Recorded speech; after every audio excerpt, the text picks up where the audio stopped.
ہم تو مسلسل یہی کہہ رہے ہیں کہ جو پی ٹی آئی کی قیادت ہے، پارلیمنٹ میں موجود قیادت ہے، وہ اپنا رول پلے نہیں کر رہی۔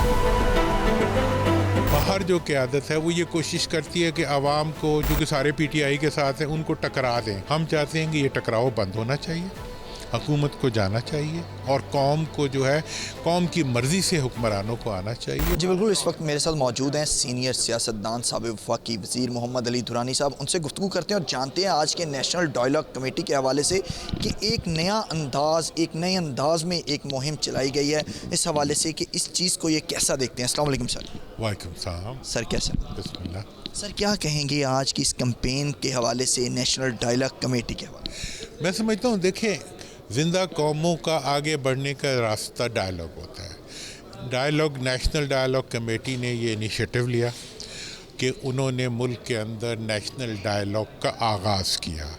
اس آغاز کے بعد آج سمجھتا ہوں کہ یہ ایک نئی تحریک میں بدل گیا ہے، اور وہ تحریک جو ہے وہ نیشنل یونٹی کی تحریک ہے کہ اس وقت قومی یکجہتی کے لیے ملک کے تمام سوچ اور فکر رکھنے والے لوگ اکٹھے ہوئے ہیں، اور اب یہ قافلہ جو ہے یہ یقینی طور پہ جب آگے بڑھے گا تو اس کے نتیجے میں ٹکراؤ کی قوتیں پیچھے ہٹیں گی اور مفاہمت کی قوتیں آگے آئیں گی۔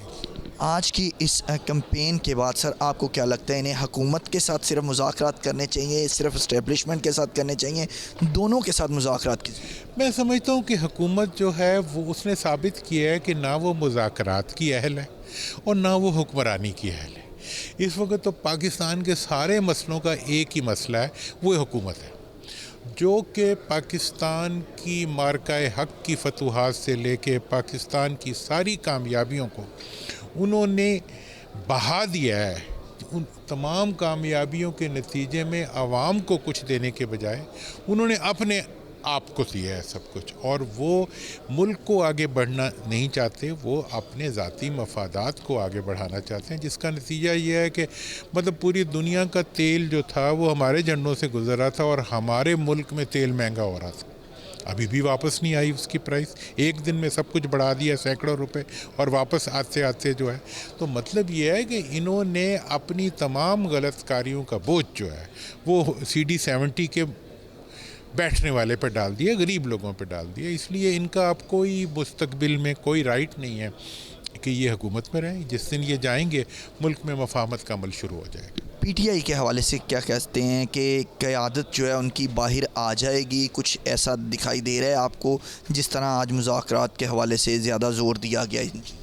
دیکھیں، ہم تو مسلسل یہی کہہ رہے ہیں کہ جو پی ٹی آئی کی قیادت ہے، جو اس وقت پارلیمنٹ میں موجود قیادت ہے، وہ اپنا رول پلے نہیں کر رہی۔ باہر جو قیادت ہے وہ یہ کوشش کرتی ہے کہ عوام کو، جو کہ سارے پی ٹی آئی کے ساتھ ہیں، ان کو ٹکرا دیں کسی کے ساتھ۔ ہم چاہتے ہیں کہ یہ ٹکراؤ بند ہونا چاہیے، حکومت کو جانا چاہیے، اور قوم کو جو ہے قوم کی مرضی سے حکمرانوں کو آنا چاہیے، اور ان کو ملک کے مفاد میں کام کرنا چاہیے۔ بہت شکریہ سر۔ جی، آپ نے محمد علی دھرانی صاحب کی گفتگو سنی، جن کا کہنا ہے کہ پی ٹی آئی کی کچھ قیادت ایسا چاہتی ہے کہ ٹکراؤ کیا جائے، اداروں کے ساتھ ٹکراؤ کیا جائے، حکومت کے ساتھ ٹکراؤ کیا جائے، لیکن ہم ایسا نہیں چاہتے کہ ٹکراؤ ہو۔ جبکہ دوسری طرف انہوں نے حکومت پر بھی تنقید کی ہے اور کہا ہے کہ حکومت نے اپنی تمام غلطیوں کا بوجھ جو تھا وہ معصوم عوام پر ڈال دیا ہے۔ جی